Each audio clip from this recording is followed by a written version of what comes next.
Most weight loss plans are one size fits all, not taking into account each person's individual needs. Noom is here to change that. Noom Weight uses psychology. That's why they say losing weight starts with your brain. But it also takes into account your unique biological factors, which also affect weight loss success. The program helps you understand the science behind your eating choices and why you have cravings. Everyone's journey is different, so your daily lessons are personalized to you and your goals. One of the great things about Noom is that it's nourishing instead of restrictive. They focus on progress instead of perfection. You don't have to give up carbs, or anything for that matter.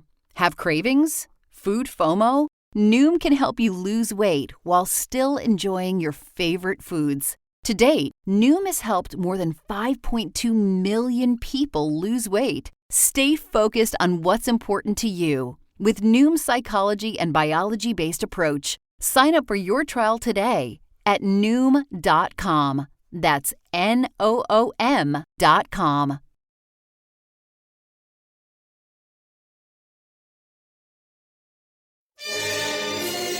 It's the Opperman Report. Join digital forensic investigator and PI Ed Opperman for an in-depth discussion of conspiracy theories, strategy of New World Order resistance, high-profile court cases in the news, and interviews with expert guests and authors on these topics and more. It's the Opperman Report.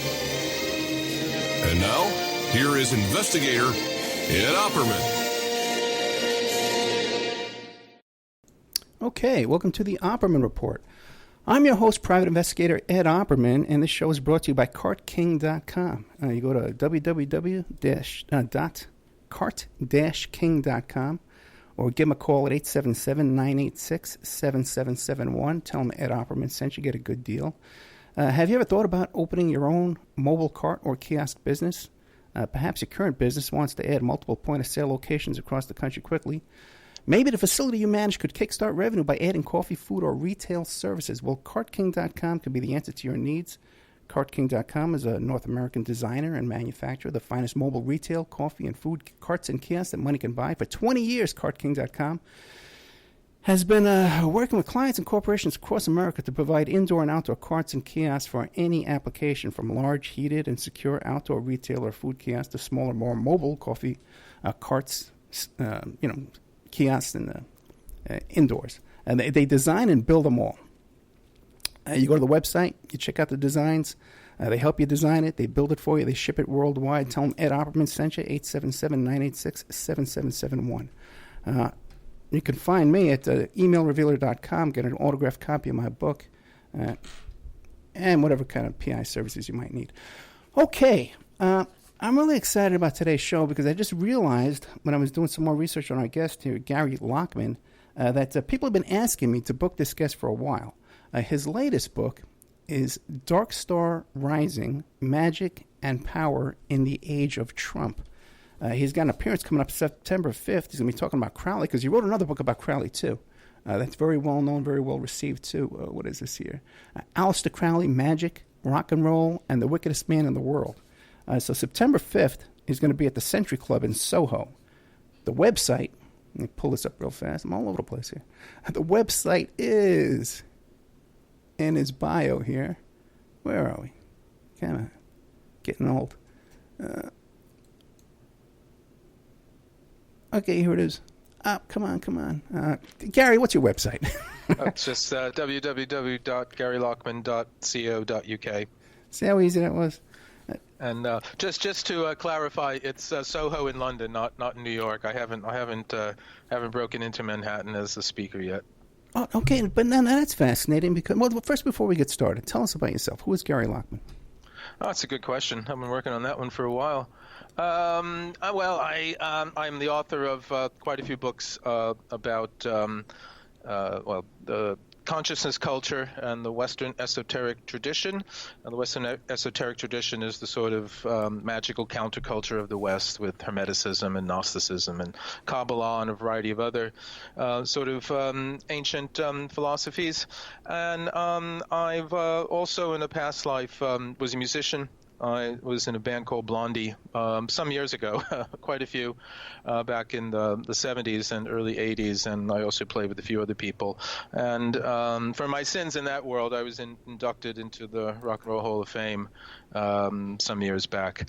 But most recently, as you said, I've published a book called Dark Star Rising: Magick and Power in the Age of Trump, which is about a kind of resurgence of occult politics in the postmodern world today. So now, you're originally from Bayonne, New Jersey, and then you were with the band Blondie, right? Now, did your interest in these topics, the esoteric, the occult, did that predate Blondie or after? It happened pretty much around the same time. I grew up in Bayonne, New Jersey. It's pretty much just across the river from Manhattan, so New York was always very close. And I had started hanging out sort of on the New York scene in the 74, mid-70s, just sort of on the cusp between, I guess, what was called glitter and then punk. Well, it wasn't called punk yet, but I wound up playing with Blondie because another fellow from Bayonne, New Jersey, their drummer, Clem Burke, I knew him from high school. We went to high school together, and he had been playing with bands, and I wasn't really a musician. I just was sort of somebody who sort of hung out, but I read a lot and I wrote poetry, and I was just kind of this weird kid who was into all these strange things. And he answered an ad in the Village Voice, and it turned out to be Debbie Harry and Chris Stein, who were trying to put a band together that would eventually become Blondie. And he started playing with them, and I started hanging out. And then their bass player quit to join a group called Television.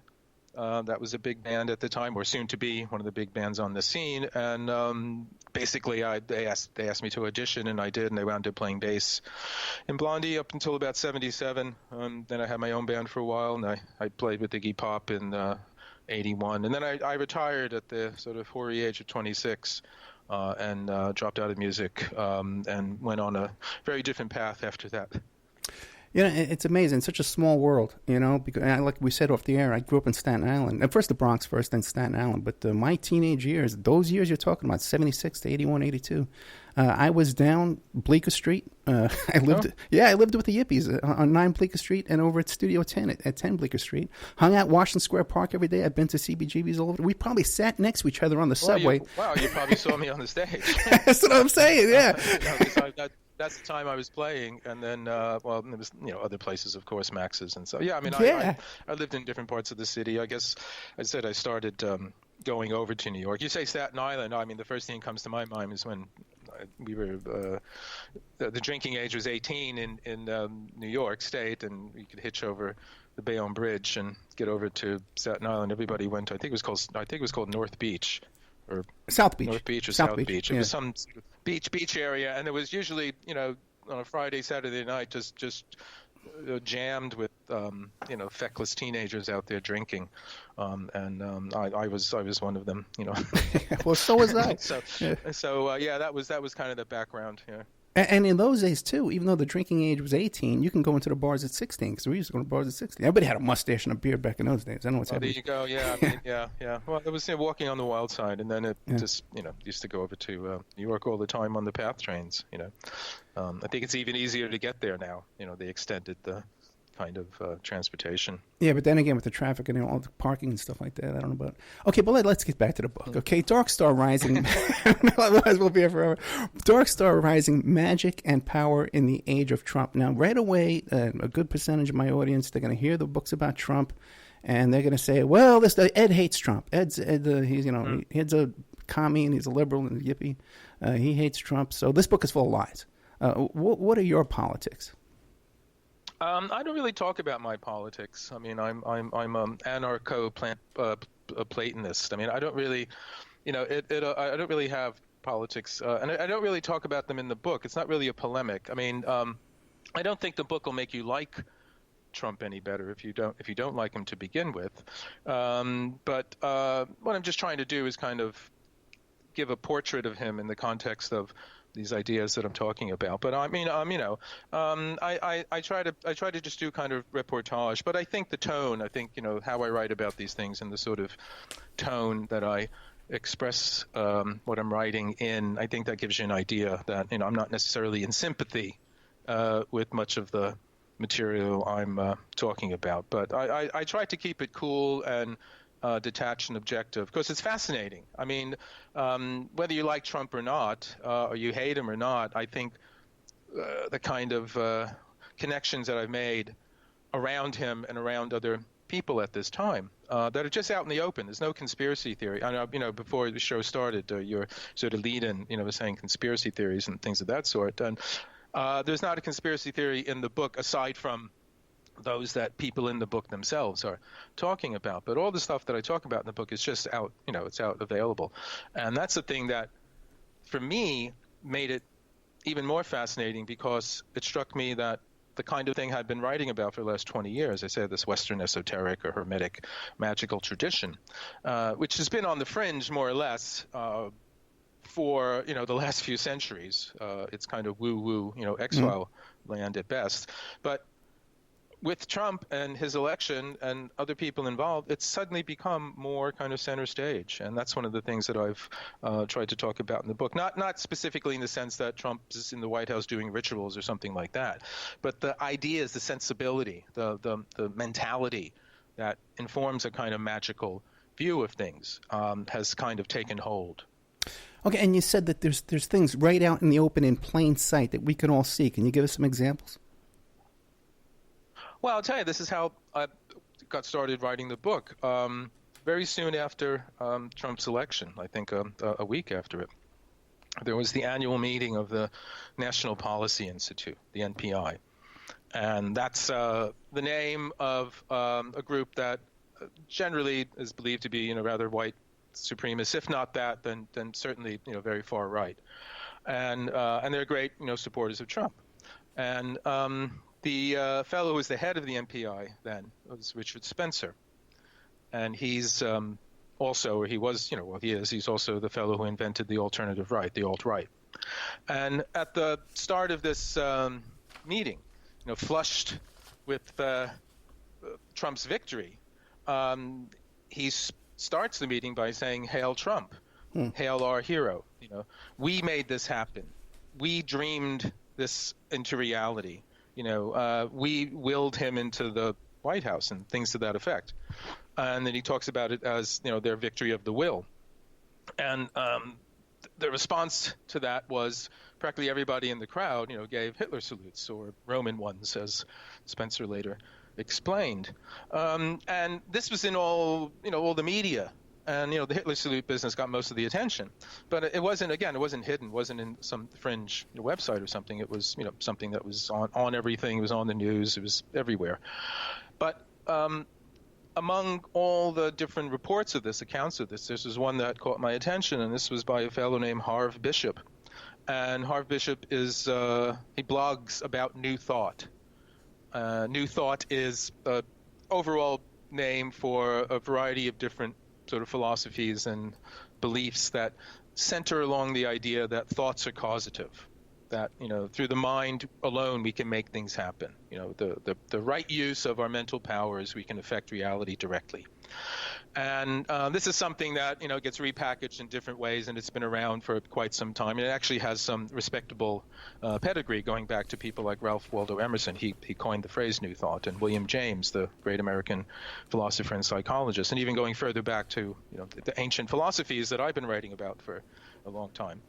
And but what New Thought, people involved in New Thought mostly use this philosophy for is to better themselves in some way, either to sort of self-improvement in some kind of way, or more directly to better themselves financially. And this is sort of known as the prosperity gospel, which is something I might get back to further on. But what Bishop was saying in this blog that he put up, he said, well, it looks like people like Richard Spencer and his fellow travelers with the alt-right and the Trump supporters, they seem to be saying that they're using New Thought techniques to put Trump into office.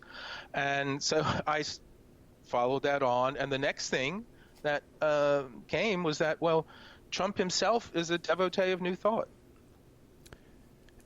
And what leads you to that conclusion? That Trump is a devotee of this New Thought?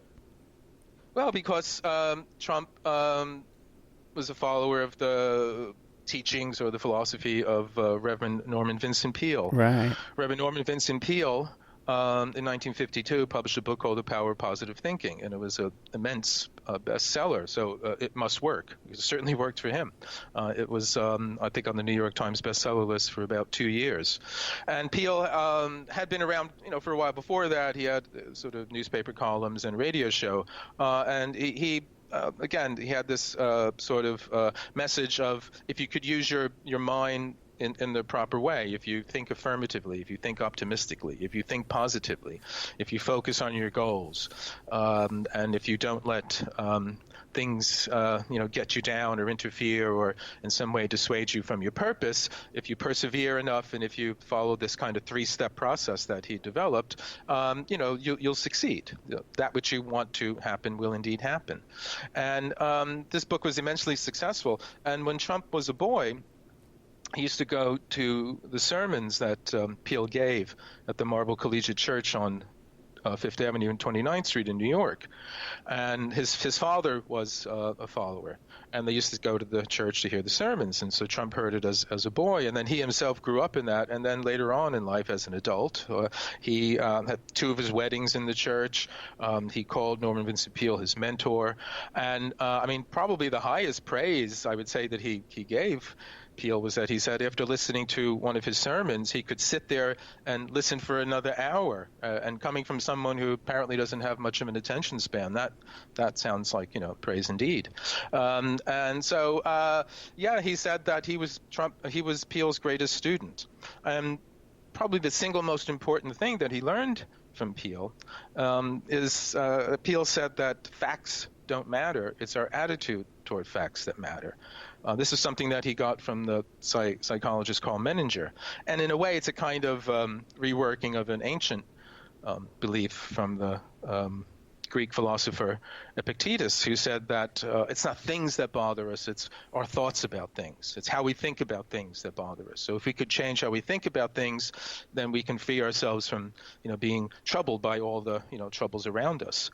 And incidentally, strangely enough, Epictetus developed this philosophy at a time of great sort of crisis and trouble and uncertainty in Roman society. So it's kind of, in many ways, apt that something similar would be very popular these days. And the whole sort of alternative fact and post-truth atmosphere that seems to have come into place right after Trump was elected goes back to this. I think you can trace it back, or at least part of it you can trace back to this adage, this aphorism from Peale that it's not facts that matter, it's our attitude towards them. So you have, so one part of the puzzle here is you have these Trump alt-right fellow traveler supporters who have somehow used New Thought techniques to put him in office. You have Trump himself, who uses some positive thinking techniques, and he writes about them in his self-help books, The Art of the Deal and other things like that. And and then so there were a few other pieces of the puzzle that started to come into place, where suddenly it seemed that this wasn't an isolated event. And again, I don't necessarily am saying it's planned, but it seemed to be the case that not only here in the States, but also in Russia, that these kinds of ideas were having some effect. We're reaching into areas where, the powers were at work. And this is what led me to follow this whole trail and to sort of write this book, which I did in a few months. And it was happening on the ground when I wrote it. It's 2 years ago when I finished it. So some of it may seem a bit out of date, but not a great deal, actually, because I think much of the sort of stuff I was writing about, the atmosphere, the whole sensibility, is still very much in place, and in fact is even getting more in place. Yeah, and don't forget, the book we're talking about is Dark Star Rising, Magick and Power in the Age of Trump. And our guest is Gary Lachman. This might be a good time to take a little commercial break. With Gary Lachman, his website is a little complicated. It's Gary Lachman. Where is this thing here? I did it again. I should have that ready. GaryLachman.co.uk. Keep in mind, he's got an appearance coming up September 5th, talking about Crowley at the Century Club in Soho in London, not the one in the Lower East Side, okay? He's gone now. He don't happen in New York anymore. We'll be right back with more of Gary Lachman after these messages. And now a word from our sponsors. Check out cartking.com, 877-986-7771. Have you ever thought about opening your own mobile cart or kiosk business? Perhaps your current business wants to add multiple point-of-sale locations across the country quickly. Maybe the facility you manage could kickstart revenue by adding coffee, food, or retail services, like let's say you own an office building or a warehouse. Put one of these carts there in the lobby. Well, cartking.com can be the answer to your needs. Cartking.com is a North American designer and manufacturer of the finest mobile retail coffee and food carts and kiosks money can buy. For 20 years, CartKing.com has been working with clients and corporations across America to provide indoor and outdoor carts and kiosks for any application. From large, heated, and secure outdoor retail or food kiosks to smaller, more mobile coffee kiosks or coffee stations, coffee carts, CartKing.com designs and builds them all. Carts and kiosks are fun, and so are the dozens of designs on the website, CartKing.com. Please visit today at CartKing.com or just call them at 877-986-7771. Tell them Ed Opperman sent you and you get a good deal. Remember, all these shows on Awake are brought to you by emailrevealer.com. You can go to emailrevealer.com and get a copy of my book, How to Become a Successful Private Investigator. You also do all the kind of different services for you.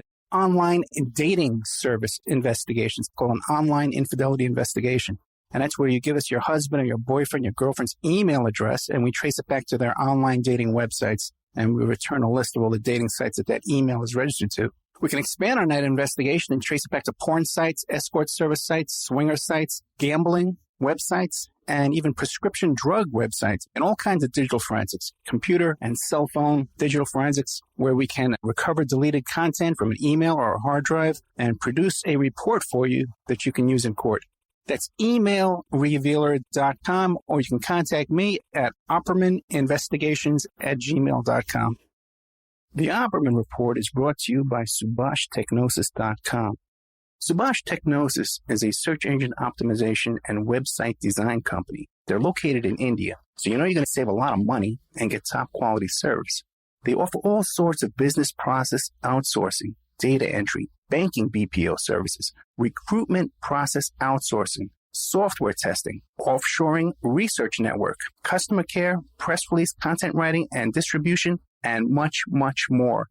Now, you can get a hold of Subash Technosis by email at info@subashtechnosis.com. Their website is www.subashtechnosis.com, and their Skype is ANUSHASUBASH.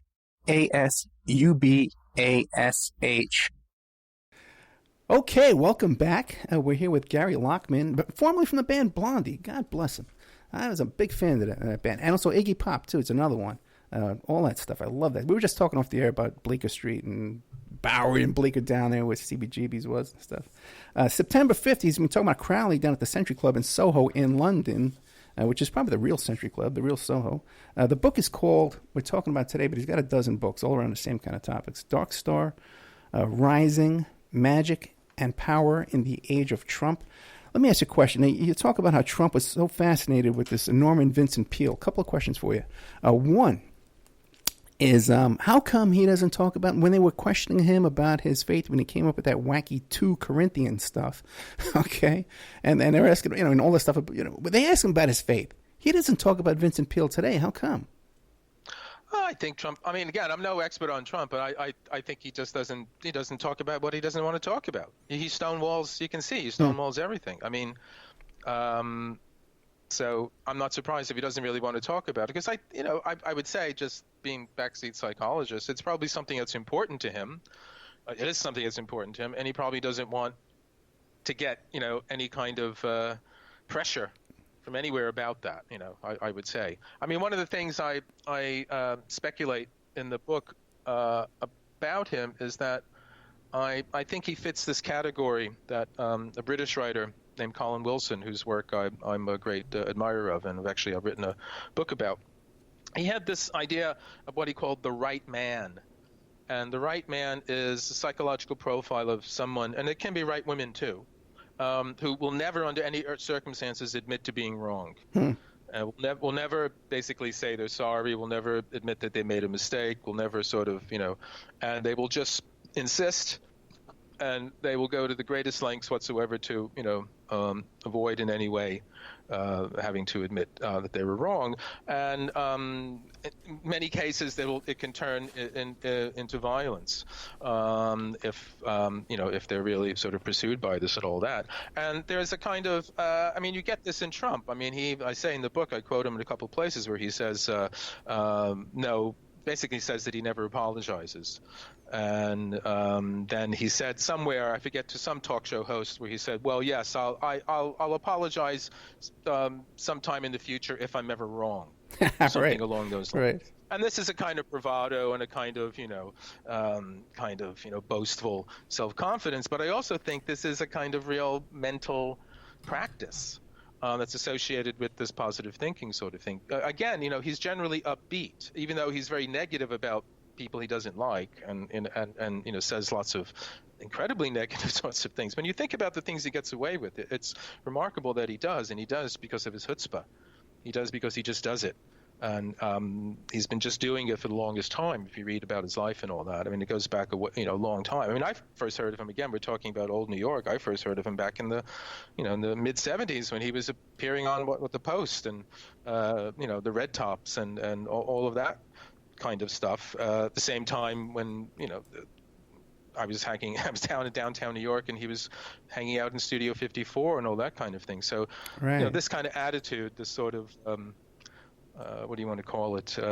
Sort of infallibility and forward thinking all the time has been going on for a long time. So I'm not surprised that he wouldn't want to talk about this, because it's the kind of thing that if you read.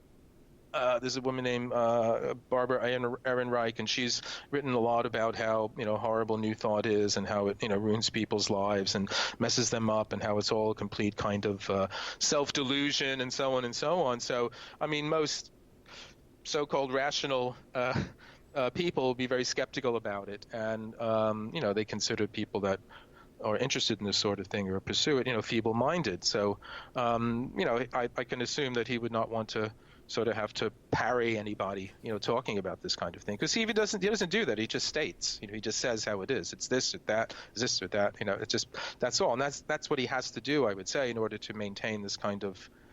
Well, I said he's a demagogue, and I say in the book, the demagogue, the guru, the magician, they're on a gradient. In many ways, they're doing the same thing. They're doing the same thing for a number of people. The magician, it might be one person. The guru might be whatever the cult is, and then the demagogue, it's larger, it's national. But in many ways, they're doing the same thing. They're creating an effect. They're creating a kind of atmosphere around them, creating a reality around them, and it all depends on constantly affirming the fundamental things. And I would think this is one thing that Trump is just going to do. He's not going to discuss something, especially not something like this that's fundamental, I would say, for his whole worldview. Yeah, he would want to keep it hidden, right? Then keep it to himself. What about now? It seems like others too, like Oprah and Arnold Schwarzenegger, have that same exact thing. They're clued into that too as well. They keep everything positive. You can't get a negative word into Arnold Schwarzenegger. He'll just take it and say, "Oh, it's just so perfect. Oh, it's so exciting. Isn't that great?" You can tell him his house is on fire. Isn't that the greatest thing? Right. So, well, it's something that's I said, the New Thought itself is not just so positive thinking. It's not just Trump. It's been around, and many people. It's at the basis of a great deal of self-help and right. self-development and kind of personal therapy. So as I say, there's good. To say, put it simply, there's good aspects to it. Even though obviously there's also negative aspects to it too. It's getting, at least in my book, it gets particular attention because of Trump being someone who's involved in it. I gave a talk recently in London here at Watkins, which is one of the oldest sort of occult bookshops in London, and someone in the talk was asking about how, isn't New Thought sinister, and isn't it it's very evil? And I said, well, actually it's not evil or sinister in itself. It's just like magic in general. It's like, who's using it and for what purposes? It's powerful. And we all know, at least since the Spider-Man movies, with great power comes great responsibility. And so that's one of the things. The people that are doing the good white magic, they're aware of their responsibility, and their aims and purposes are constrained by that. But the other people that are pursuing perhaps sorcery rather than magic, in the sense that it's for their own ends, their own personal ends, well, that's where it bleeds into, the areas where it's rather dubious and dark. Okay, and we can take a look at Trump, and I would speculate that he got his this denial of he won't apologize. He refuses to apologize. It's a sign of weakness, and I would say he got that from Roy Cohen, right? Go ahead. I mean, well, that's yeah, I'm sure. And like, who else? I mean, how many other? I mean, God, I was in the music business for a long time, and that's as cutthroat as anything else. And it's always, you never apologize for anything. If you apologize for something, God, you're weak, you're sensitive, you're all those kinds of things. And so, if you want to be successful in that way, then yeah, of course. So it's not necessarily just endemic to him or from one source, but he's taken this source and the guy's president of the United States, So it's kind of worked. And you're also saying too at the same time, I know you gotta give him that. You gotta give him that. He's pulling it off. And something too. There's something to this as well. Maybe there's something in this magic you can explain to me, because he's able to lie. And certain people will believe any lie he tells. Isn't there something in this black magic as well? Well, as I said, it's sort of the demagogue. It's not. Well, the thing with Trump is, I mean, there's was a fellow named Harry Frankfurt. He was a moral philosopher, I think, at Harvard. And you have to forgive me if I'm not quoting his name or giving the name correctly. But he wrote, he's an expert in bullshit. If I may. I don't know if I can say that. Can I say that on the air? No, in the future, try not to, because we're on AM radio too. Okay. Well, he's an expert in taurine excrement. Okay. How's that? That's better. And the difference between that and actual lying, and he's written a book about this. And the difference is where the liar knows that he's lying, he respects the truth. He's afraid that he's going to get found out because he respects the truth, and he does everything he can to cover it up and to make sure that he's not found out. But the slinger of taurine excrement doesn't care one way or the other. He doesn't care about the truth. He has contempt for the truth because it doesn't matter. What matters is the effect that he has at the time when he's slinging his stuff. And this is, you can call it that. Trump calls it, God, what does he call it? I forget. He has a name for it in there. It escaped me right now. But it's kind of enhanced hyperbole. That's his sort of circumlocution for the same sort of stuff I'm talking about. It's basically you sell, you exaggerate, you do everything to get the effect. And once you get the effect, that's all you want. It doesn't matter. And he doesn't care. You're never going to nail him on, that he lied or this isn't true or you contradicted himself. Because, again, the facts don't matter. Our attitude towards the facts matter. And this is where, look, what's happening now is a lot of chickens are coming home to roost in our day. And one of them is something called postmodernism. And postmodernism is a word that's been banned. It's been, everybody uses it and it's been around for ages. And it basically means whatever happened after modernism. And it's applied to lots of different things. But today, what we experience it as on the ground is the post-truth alternative fact world. Because basically the fundamental idea of postmodernism is that there are no absolute objective truths. All truths are relative. There's no truth with a capital T. All truths are relatives. All truths are subjective. There's no standard. There's no criteria. There's no, sort of ruler objectively out somewhere in the world in reality that we can take things and measure them against. Everything is subjective and relative to the perspective of, the person engaged in the pursuit of the truth at the time. And this was something that this is an effect of what I call trickle-down metaphysics. And if you just bear with me, I'm going to get a little philosophical here for a moment. And it starts in the 1880s with the philosopher Nietzsche, the German philosopher Nietzsche. He was brilliant philosopher. But Nietzsche saw that precisely the situation that we're in today, where there's no objective truth, we're post-truth, there's no objective fact or alternative fact. He saw that was coming. He saw that coming in 1880s, and he said in these notes that were later collected after he went insane and after his death in a book called The Will to Power, that he's talking about the history of the next 2 centuries. This is what's coming. It's on its way and it's unavoidable. And it's what he called the advent of nihilism. Nihilism means the belief in nothing. And basically what he's saying is that what we had hitherto believed to be true, and what we pursue through science in one way and then through religion in another, so both kind of scientific truth and a kind of spiritual, moral, ethical truth. The very pursuit of those things has led us to the recognition that those things don't exist. We were scrupulous in our pursuit and rigorous in following it. And the very pursuit and passion for truth has led us to the truth that there aren't any truths in the sense of a big one with a capital T. But at the time when Nietzsche was saying this, people weren't ready for it. And he says this in his book, Thus Spake Zarathustra, where Zarathustra is this prophet who's lived up in the mountains. He comes down to the marketplace and he's giving his message. One of them is that God is dead and this sort of, business is on its way. And nobody wants to hear him. They're not ready for his message. And he goes back. And Nietzsche said, one of his books, that I do not speak for today, nor do I speak for tomorrow. I speak for the day after tomorrow. And the way I see it, we're kind of in the day after tomorrow, because I think from the metaphysical heights, this insight into the sort of, vacancy of these notions of truth has dwindled, has trickled down. It's come down today. And at one point, maybe 50, 60 years ago, it frightened people. This is where existentialism was very worried about all this kind of stuff and trying to, face this uncertainty and meaninglessness and come up with some kind of, answer to it. But by now we don't really care anymore. It's just become kind of everyday, mother's milk for everybody. And so that's why I say, like, trickle-down metaphysics, it's reached us today. And because of that, someone like Trump and other people can take advantage of it. I mean, they're not necessarily evil because they do that. They're opportunists. But if you know anything about Trump's, history, then exactly that's what he is. And what politician isn't an opportunist?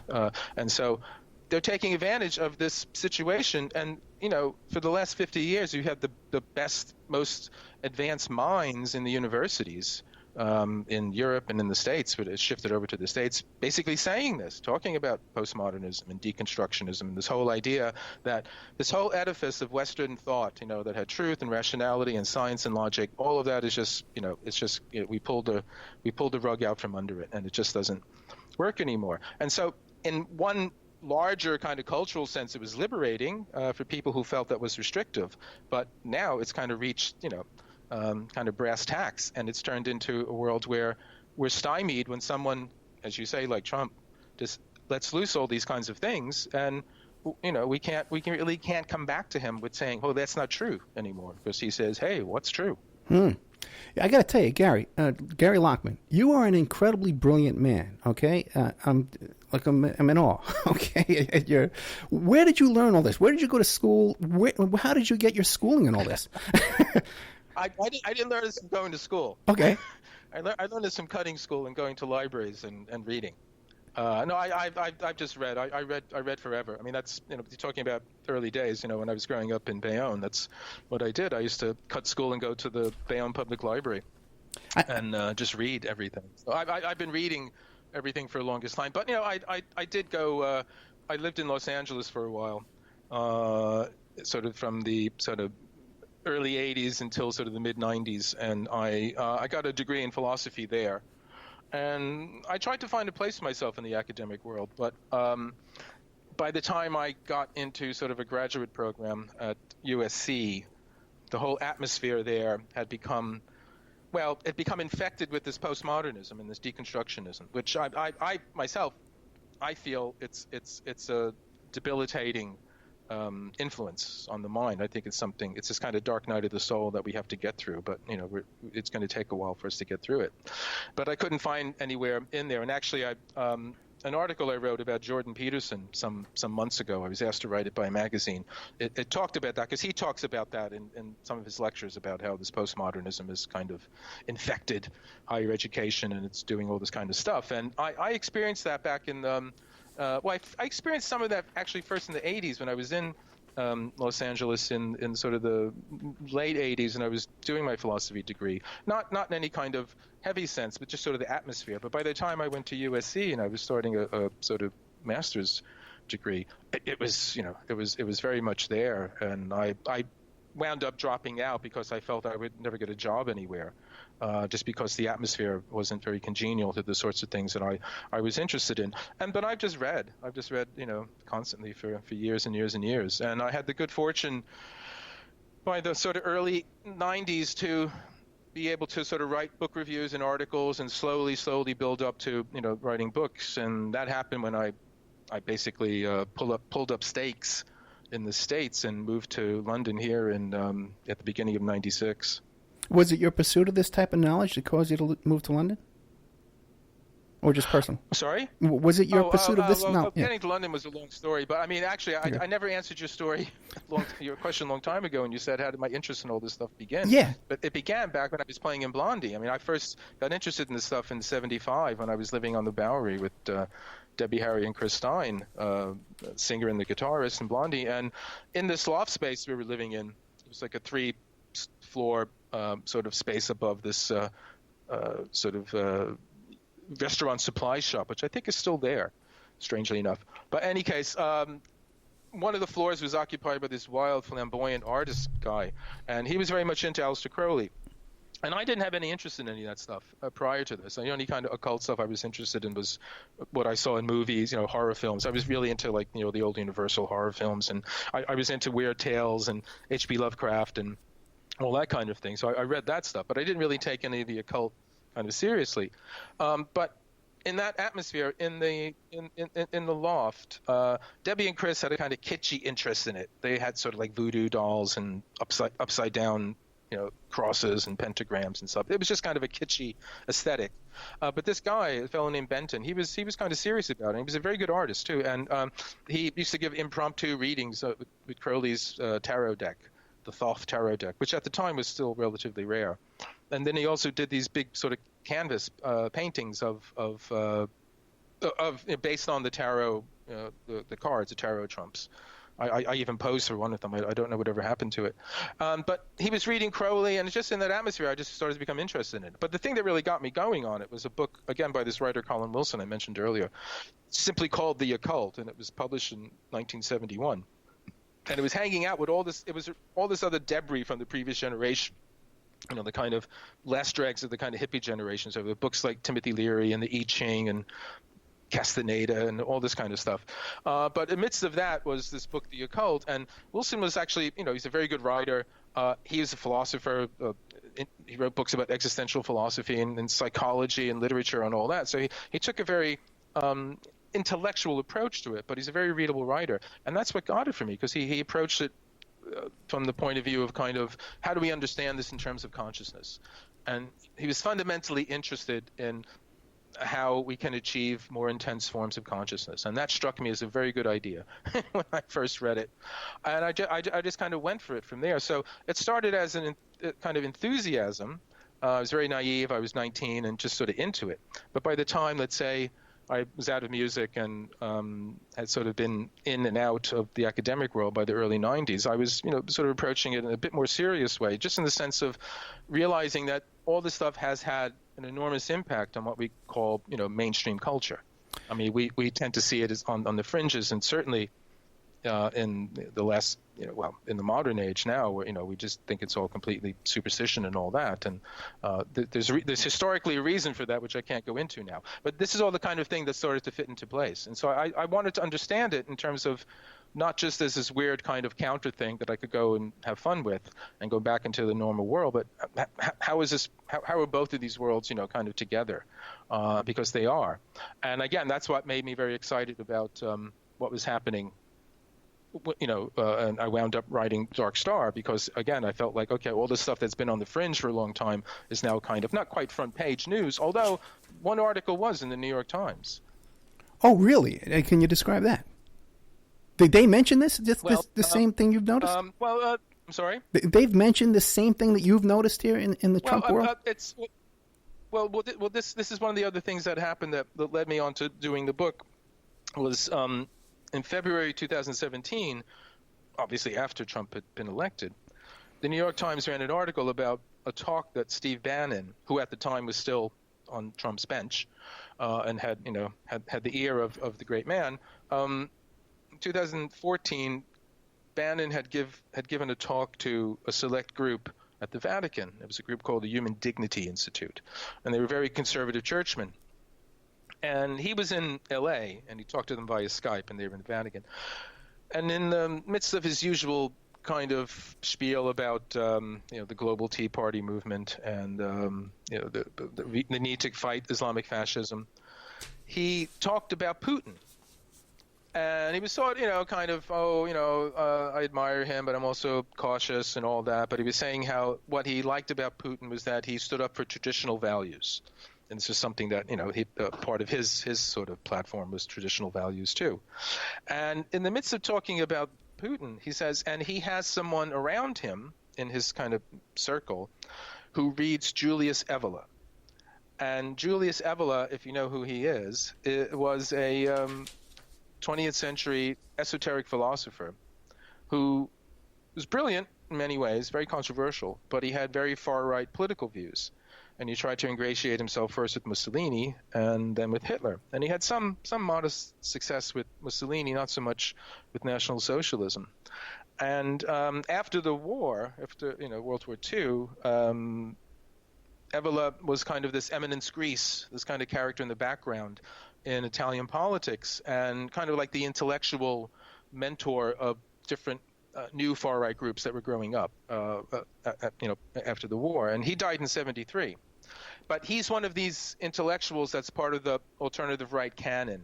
They have a canon of the 10, whatever, the people you have to read, if you want to understand what we're about, and if you want to understand what this new far-right conservatism is about. And so it's because we're different from previous, far-right people. We're not just skinheads and, whatever, neo-Nazis. We have a kind of intellectual pedigree. And to a certain degree, that's true. But in any case, so you have – that's strange enough that you've got Steve Bannon who, okay, he gave the talk in 2014, but one can assume that he hasn't necessarily given up his, reading habits by 2017. So you have Steve Bannon, who's close to Trump, saying that he's an admirer of the work of this fellow Julius Evola, and Julius Evola himself used the kind of mental magic to try to affect political events in his day. He tried to influence Mussolini. He wanted to imbue Mussolini's fascists with more of the ancient Roman virtues. He didn't think the Italians are good material to work with, and he felt they needed, they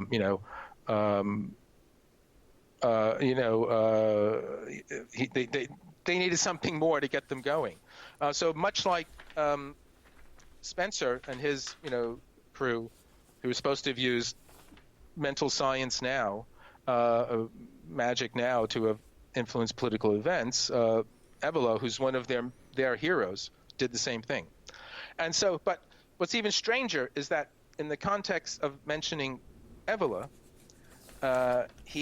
Bannon alludes to someone, as I said, around Putin. And this is a fellow who's active, is a guy named Alexander Dugin, who's a very strange character who has a remarkable kind of CV.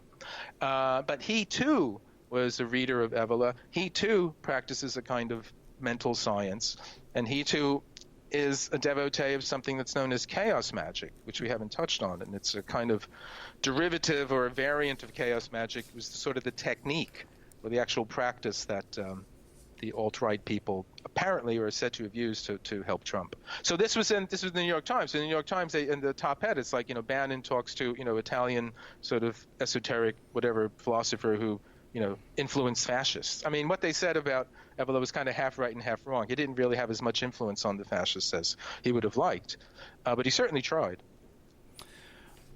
So I guess the theory is Trump is tuned into this because he grew up with Norman Vincent Peale. So he knows the positive power of thinking. He knows that kind of stuff, self-hypnosis. You see him doing self-hypnosis and stuff, repeating things over and over, all that kind of stuff.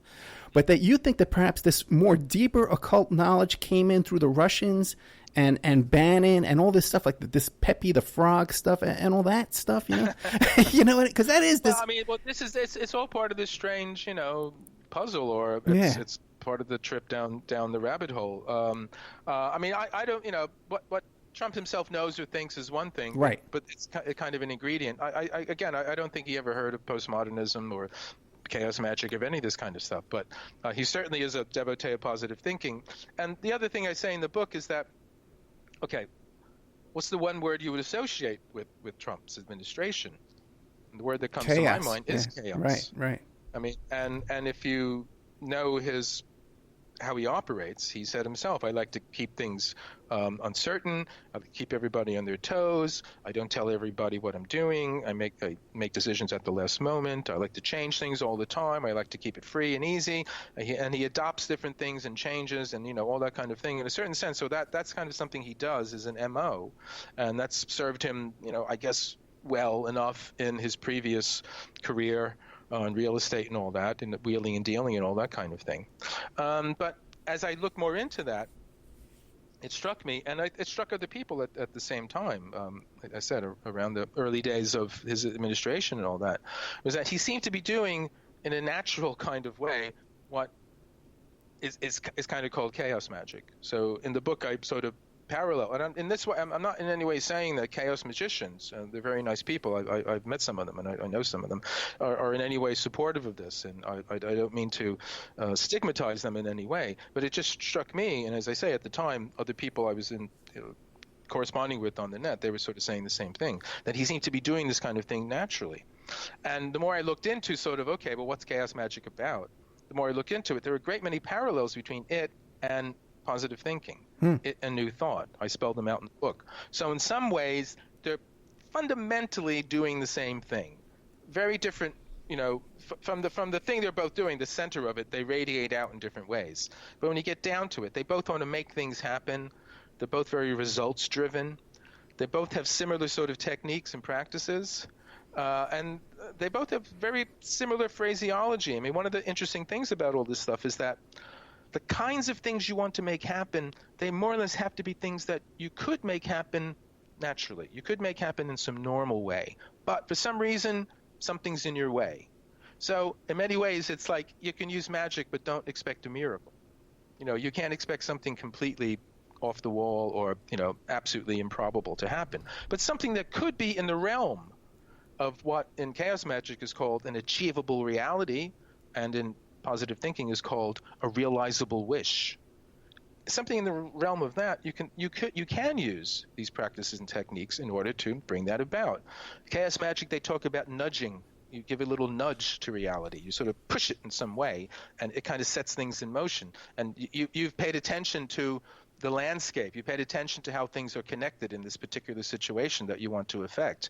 And you can see that if you just did that a little bit, that might lead to that, and that might lead to that. And that's very much along the same lines of what's happening with sort of positive thinking and things of that sort. So again, I don't want to stigmatize these people. I'm not saying they're responsible for this in any way. But I think if you look at it, as I did, you can see these connections. And that's what interests me, that there's these resonances and these sort of similarities operating in the background. And to get on to Pepe, I mean, Pepe the Frog, poor Pepe. Okay. Pepe the Frog is a creation of the cartoonist Matt Fury. And in some interviews I've been saying I think he's probably Matt Furious by now, because his, very innocuous, creation was hijacked by, the alt-right and became this kind of mascot for them. And if you don't know about Pepe, Pepe was, this kind of slacker frog who started out in this kind of cartoon. And he first appeared, he's taking a leak somewhere in public. And, another character walks by and says, why are you doing that, man? He says, it feels good, man. And this became a kind of meme, on the internet. And, Richard Dawkins, among other things, he's contributed to contemporary consciousness, this idea of memes. And memes are a kind of cultural gene. It's the equivalent of a kind of gene, but in culture. And what is it? It's basically anything that people pick up and copy and disseminate and spread. And so that's what happened to Pepe. And initially, all that was fine. It was innocuous. People like Nicki Minaj and, Katy Perry and other kind of, celebs at the time where they were doing it online with him, or I don't mean doing it in that sense, but you know what I mean. They were sort of like posting pictures of him online and that kind of thing. But once you launch a meme out into the world of the internet, you can't control it anymore. And Pepe found his way over to the dark side, and he got appropriated by the alt-right. and he became a kind of what in magic you call a sigil. Right. And how this happened is, I say, this is why what's called meme magic. This is the technique that the alt-right supposedly used in order to get Trump into office. And what this means is that the basis of chaos magic is that you don't limit yourself to the traditional operations of magic, which means that you don't worry about having the right magic circle, and you don't worry about having the proper spells, and you don't worry about getting the name of the demon just right, and you don't worry about all this neurotic kind of preparation that if you do ceremonial magic properly is something you do have to do. There's a lot of work that goes into it. They basically said, screw that, use your imagination, your own initiative, and just use whatever's at hand. Just pick up anything and turn that into a magical implement, a magical weapon, a magical tool in some way. And the way I see it, this is very much along the same lines as what you call found art. Where you're walking down the road, you pick up something that looks strange, you bring it back home, you put it on the mantle shelf, you put a frame around it, and suddenly it's art. It used to be something else, but now it's art. I mean, Andy Warhol's Brillo box or Duchamp's urinal. I mean, the same kind of thing. What chaos magic is doing that, but instead of turning it into art, it's turning it into a magical tool, a magical weapon of some kind. Okay, so chaos magic was kind of first coming up, as far as I can tell, in the late 70s, early 80s. The memes available were old school stuff. Movies, TV, books, magazines, radio, LPs and all that kind of thing. But now what's available, what's at hand, is the internet. And what seems to have happened is the internet has become a kind of exteriorized imagination. Now there's a notion in the magical tradition of the astral light, and the astral light is this kind of universal medium that encompasses everything, and upon which thoughts, ideas, images, fantasies, they all leave an impression. They're all there. And it's called the Akashic record and other kind of contexts. But basically, there's a kind of universal medium in which our minds, our imagination leaves an imprint. And the magician, the person who practices, the mental disciplines can read this, can perceive this. What seems to have happened is that the internet has become the kind of techno version of that. The internet seems to become a kind of collective consciousness. And what seems to have happened is that people discovered that there are strange coincidences between what was happening on the net and what was happening in real life.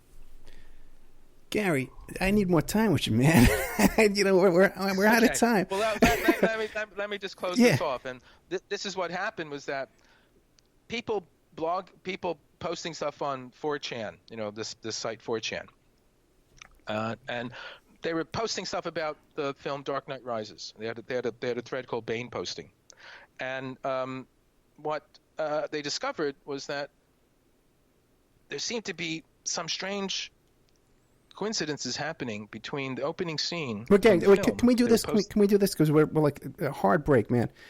Can we do a little commercial break now, and then then you give me another half hour? Yeah, I'll come back. I'll be back. I can give you another 20 minutes, 15, 20 minutes. I don't know. Yeah, I'm starting to fade, but okay. I hear you. Because there's some questions on the tip of my tongue. Anyway, we're with Gary Lachman. Okay, excellent stuff. We're going to do a little half hour there. The book is A Dark Star Rising, Magick and Power in the Age of Trump. Check him out. He's got a thing coming up September 5th. He's going to be talking about Crowley at the Century Club in Soho, London. And his website is, let me see if I can get it this time correctly, is garylachman.co.uk. That's GARLACHMAN. And the books are going to be, I'm going to have all his books at the Opera Report bookstore. We'll be right back after these messages.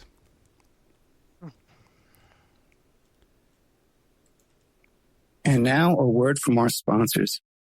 Check out cartking.com, 877-986-7771. Have you ever thought about opening your own mobile cart or kiosk business? Perhaps your current business wants to add multiple point-of-sale locations across the country quickly. Maybe the facility you manage could kickstart revenue by adding coffee, food, or retail services, like let's say you own an office building or a warehouse. Put one of these carts there in the lobby. Well, CartKing.com can be the answer to your needs. CartKing.com is a North American designer and manufacturer of the finest mobile retail coffee and food carts and kiosks money can buy. For 20 years, CartKing.com has been working with clients and corporations across America to provide indoor and outdoor carts and kiosks for any application. From large, heated, and secure outdoor retail or food kiosks to smaller, more mobile coffee kiosks or coffee stations, coffee carts, CartKing.com designs and builds them all. Carts and kiosks are fun, and so are the dozens of designs on the website, CartKing.com. Please visit today at CartKing.com or just call them at 877-986-7771. Tell them Ed Opperman sent you and you get a good deal.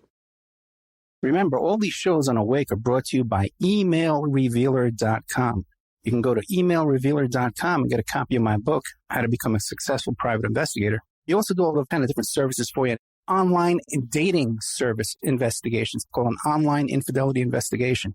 And that's where you give us your husband or your boyfriend, your girlfriend's email address, and we trace it back to their online dating websites, and we return a list of all the dating sites that email is registered to. We can expand on that investigation and trace it back to porn sites, escort service sites, swinger sites, gambling websites, and even prescription drug websites, and all kinds of digital forensics, computer and cell phone digital forensics, where we can recover deleted content from an email or a hard drive and produce a report for you that you can use in court. That's emailrevealer.com, or you can contact me at oppermaninvestigations@gmail.com. The Opperman Report is brought to you by SubhashTechnosis.com. Subash Technosis is a search engine optimization and website design company. They're located in India, so you know you're going to save a lot of money and get top quality service. They offer all sorts of business process outsourcing, data entry, banking BPO services, recruitment process outsourcing, software testing, offshoring, research network, customer care, press release, content writing and distribution, and much, much more. Now, you can get a hold of Subash Technosis by email at info@subashtechnosis.com. Their website is www.subashtechnosis.com, and their Skype is ANUSHASUBASH.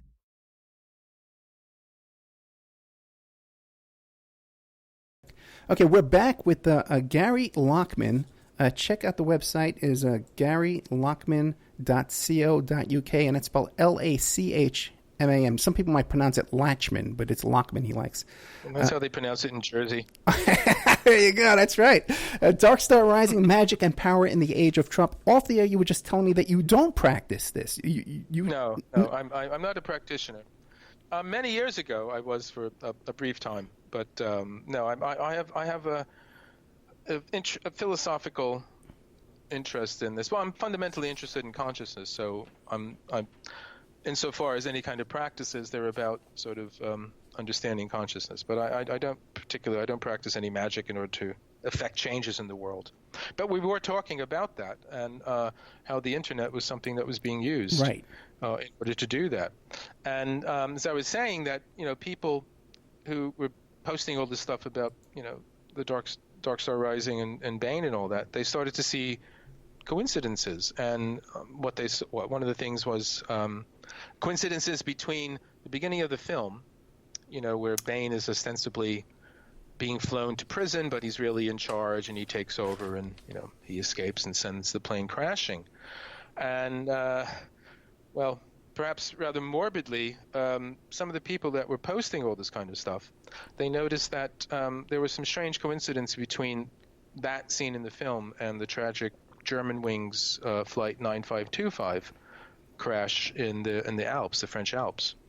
And one of the coincidences was that the plane crashed near a town called Bane.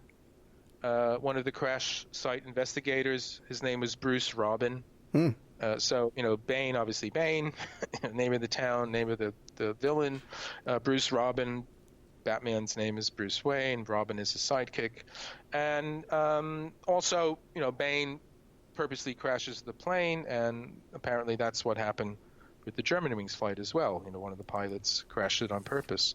And oddly enough, into Trump's presidency, I think soon after, there was another sort of strange coincidence people noticed between Dark Star Rising and him.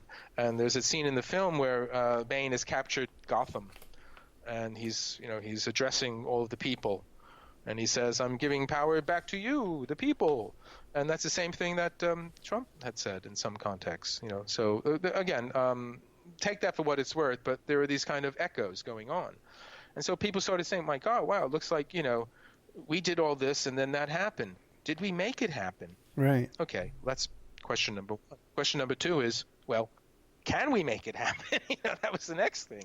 If you do make it happen, then can we? And this whole kind of phenomena got christened synchromysticism.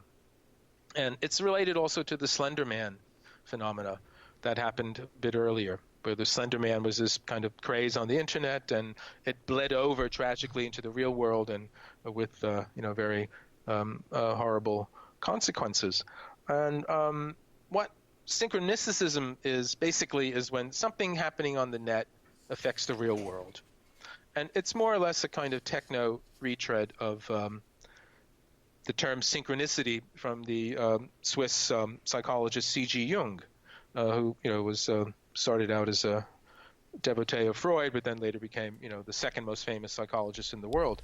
And Jung developed this notion of synchronicity. It was basically meaningful coincidence. And it's what happens when something going on in your head, in your life, in some way, you suddenly see something in the outer world that's exactly related to it. Not causally, but in terms of meaning. And it's so related that we can't just say it's coincidence. It just seems to be too close, too exact to just be just coincidence.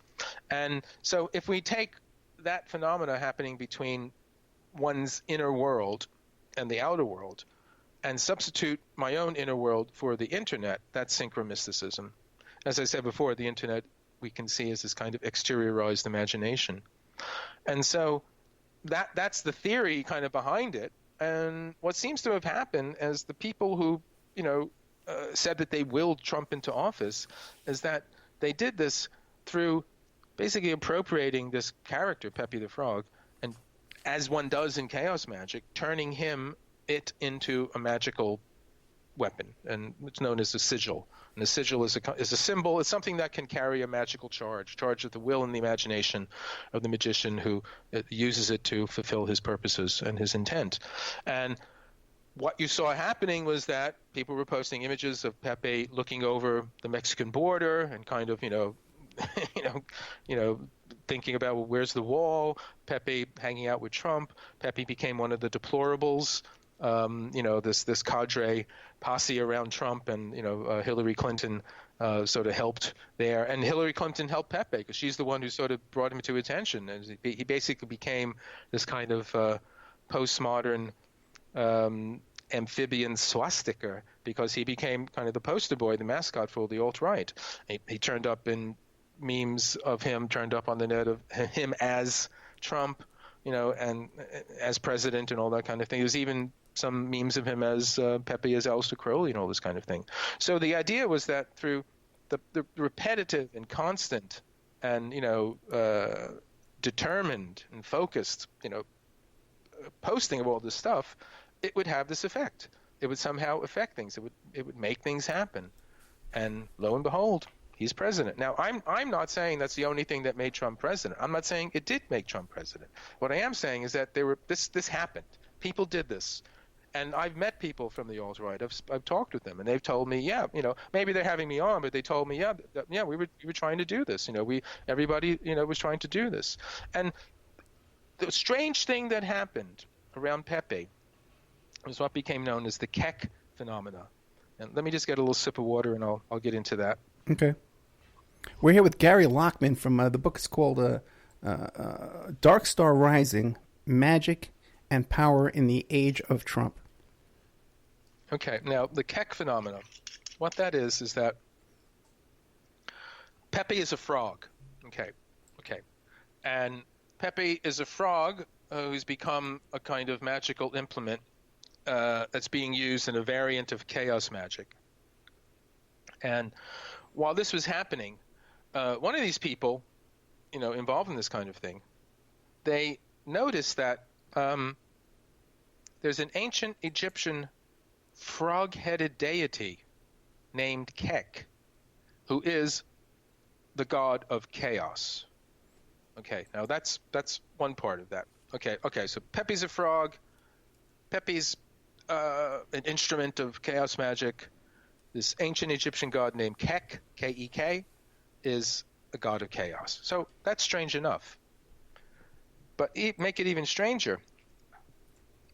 The people who have been, posting everything on 4chan, they had already been using K-E-K. They had been already using Kek as a kind of sign-off. And how that happened was that many of them were fans of the World of Warcraft game. And some strange reason, having something to do, oddly enough, with the Korean language, whenever they wanted to write LOL, because this was online, it's an online game, so they're playing online and they're posting to each other and they're saying all hilarious kinds of things to each other on 4chan. And again, it's all anonymous. You have no name, you're anonymous on it. So in any case, so they're playing this game, posting to each other, but whenever they wanted to say LOL, because something, they got a kick out of something, it came up K-E-K. So no matter what they do, every time they wrote LOL, it came up K-E-K. So they figured, don't fight it. So whenever anything tickled them, they burst out kecking. They would write K-E-K.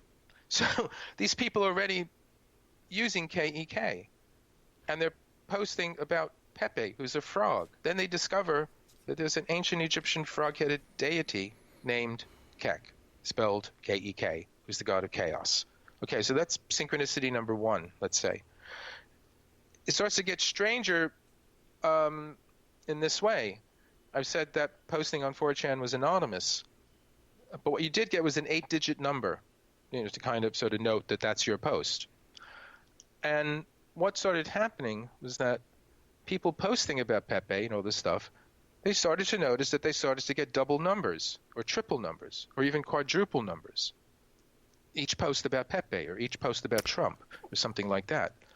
And it's what seemed to be happening is that in some way they felt they were getting some kind of approval. Something was noticing that they were doing this and saying, yes, here, do some more. And they started to bet whether they would get a dub or a trip or something like that. And it started to grow and to grow and to grow, and until this kind of strange thing happening where you have, the whole kind of, there's a kind of, postmodern religion, let's say, a tongue-in-cheek religion rose out of this as kind of, new deity of Kek, Hail Kek.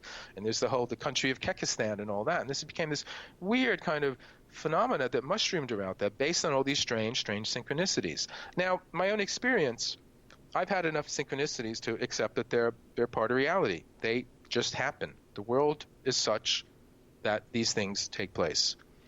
I can't explain them. I'm not convinced by anybody's explanation about them, but they're true. They do actually happen. They've happened, as I said, they've happened to me enough times. So I accept it.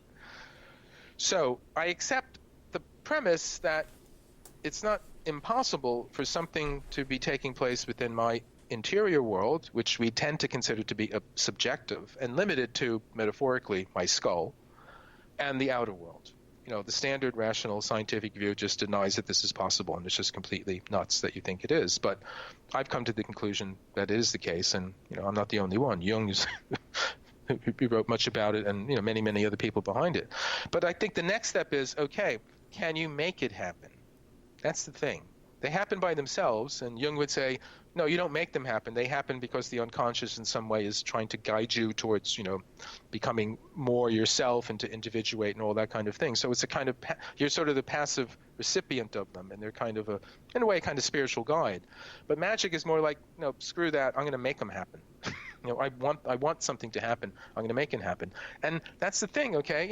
If you accept the possibility of synchronicities as I do, I can't categorically then deny the possibility that could be the case. You could possibly make things, you could induce synchronicities.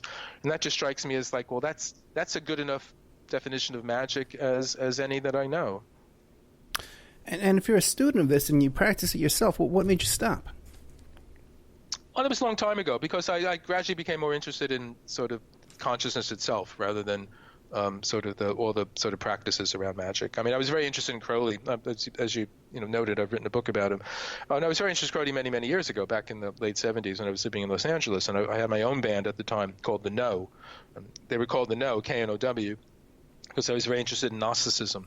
And Gnosticism is one of these ancient, philosophies and sort of belief systems that are part of the Western inner tradition. and it's about gnosis, which is a Greek word for knowledge, which is sort of a direct, immediate kind of knowledge of reality, and the kind of altered state of consciousness, sort of mystical experience that many people get into these things in order to have. But I just became more and more interested in sort of dealing with consciousness directly rather than all the kind of rigmarole involved with magical practices, and also quite a few of the people that I came into contact with within the sort of Crowley world struck me as rather dubious at best. And Crowley himself, I got very tired of, and I give my reasons why in the book, and I'll give my reasons why at the talk that I'll be giving next month. Which is again September. That's September 5th at the Century Club in Soho. It's in London. It's quite an interesting place. I've gave a talk there not too long ago. Gary Lachman, I can't thank you enough for giving me the extra time, okay? What do you want to leave us? What do you want to? How can people get a hold of you? That kind of stuff. What do you want to plug? Let's put it that way. What do you want to plug, man? I said my www.garylachman.co.uk. It's my website. You can send me a message there. You can comment on the posts I have. I'm on Facebook. I'm on Twitter. That's I'm out there. You can get in touch with me if you like. The book is out now, and it's in good old hard copy, but also Kindle and an audio book that I listened to. And actually, one thing I have to say, I'm quite chuffed, as they say here in London, that I kind of broke into the audiobook market. It was sort of the first one, or one of the first ones. So I'm very happy about that. But and actually, there's I have a YouTube channel, and there's several videos of talks of mine up there. So if you want to check those out, you might want to do that. Gary Lachman, thank you so much. Thank you for giving me the extra time, and thank you for coming on the show. I'm going to annoy you like hell to come back, okay? And we'll cover these different books whenever we can. Whenever you have more time for me, you have an open door, okay? Absolutely. I'll be very happy to.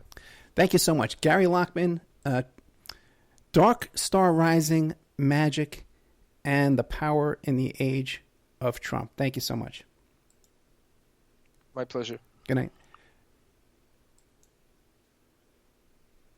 Okay, so there we had Gary Lachman, a fascinating guy. I really, really enjoyed this show. Magick and Power, Dark Star Rising, Magick and Power in the Age of Trump. He's got a dozen other books here on his Amazon page. Lost Knowledge of the Imagination, Aleister Crowley, Magic, Rock and Roll, and the Wickedest Man in the World. We definitely got to have him come back. And I know a lot of the stuff he talks about is way over my head, okay? But I know the audience is way more tuned into what he's talking about and stuff. Even stuff like that. Gary, New York rocker, Blondie, Iggy Pop, and others. I'd love to get him back to come back and talk about some of these other things. A couple of quick notes that I had while he was speaking. One thing is we was talking about all that stuff about Batman. Just blew my mind because at one point, I remember, where is this? Yeah. At the Iowa State Fair when Trump was running for president, he had this scheme where he was going to take kids on helicopter rides down there at the Iowa State Fair. And they put the kibosh on it, whatever. But ultimately, he was able to give some of these kids helicopter rides on his helicopter. And I remember one of the kids saying, "Hey, are you Batman?" Okay. And you talk about how, like, all this stuff he's talking about, the coincidences. And by the way, too, there was some coincidence, too, in that movie, the Dark Star Rising with Aurora, Colorado, too, in the shooting over there in that movie theater, which was showing the Batman movies. All kind of stuff around that. And what do you call it? So here you got a young, innocent mind whose mind is open to this kind of influence. Had the idea popped into his head, "Hey, how are you Batman?" when he saw this stuff and this stuff surrounding Trump, which it goes to show you too, these gullible Trump followers, you know what I mean, who just believe anything he says blindly. I'm right now, as the show is going on, I got some guy back and forth with me on Facebook here about the dossier, the Steele dossier, and it's just so, his mind is just so captured by this kind of brainwashing it is, you know. And I've had my own experience with this as well. So I've talked about this. I've seen this with the West Memphis 3 group. That it's, again, that kind of Crowley influence, that kind of black magic going on, where they just the people are able to lie and get away with it and get others to believe their lies, just like Trump is able to do. I had an experience with this too in my own personal life, where I was dealing with a person who wasn't doing outright rituals, but was involved with blood sacrifice and human sacrifice in a hospital setting. In their own daily practices, and was able to tune into that. See, Trump doesn't actually have to be a student of Crowley or be a student of the occult. He was a student of Norman Vincent Peale. I can guarantee you that. I've seen that, and he is definitely a student of self-hypnosis. I can see that. And also to those salesman techniques, repeat everything 6 times, all that kind of stuff. He's into that.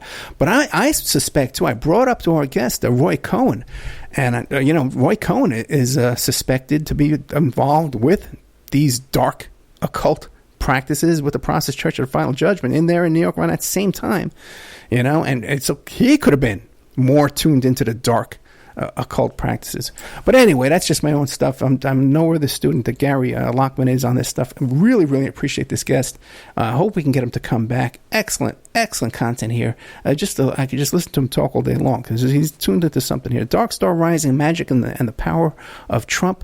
Gary Lachman, his website is Gary Lachman, which is LACHMAN.co.uk. And don't forget, September 5th, he's going to be talking about Crowley at the Century Club in Soho, London. Thank you so much once again, Gary Lachman. I enjoyed the interview so much that I didn't even, I left out a couple of our commercials. So if you'll enjoy today's show, send a donation, okay, at oppermanreport.com. We would appreciate that. All right, guys, good night.